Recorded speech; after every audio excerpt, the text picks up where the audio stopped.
Hello বন্ধুরা, কেমন আছো সবাই? আমি তো খুব ভালো আছি, তোমরাও নিশ্চয়ই সবাই খুব ভালো আছো। সামনেই জামাই ষষ্ঠী গেল, তো তোমাদের জামাই ষষ্ঠী কেমন কাটলো বলো। আর আমি চলে এসেছি তোমাদের জন্য আরও একটা সুন্দর ভিডিও নিয়ে। আমি নিবেদিতা, ঝাড়গ্রাম, ওয়েস্ট বেঙ্গল, ইন্ডিয়া থেকে। দেখো, কাকিমার অনেকগুলো নাইটি আবার নিয়ে এসেছিলো আমার কাছে, তো ভাবলাম ভিডিও করে তোমাদের সাথে শেয়ার করি।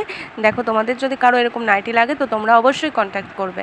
খুব সুন্দর নাইটিগুলো, কাপড়টাও যেমন সফট। এই দেখো, গলার কাছে একটা লেস দেওয়ার সুন্দর ডিজাইন আছে। এগুলো কিন্তু স্লিভলেসের ওপরে আছে, যারা স্লিভলেস পরতে পছন্দ করো এই গরমে, তো স্লিভলেস খুবই কাজের। তো যারা যারা স্লিভলেস নাইটি চাও, সব রকমেরই নাইটি আছে, হাতাওয়ালা, স্লিভলেস, সমস্ত রকমের নাইটি কিন্তু কাকিমার কাছে আছে। তো তোমাদের যদি কারো লাগে তোমরা কিন্তু অবশ্যই কমেন্টে জানিও। তো দেখো, একটু নাইটিগুলো দেখে নাও।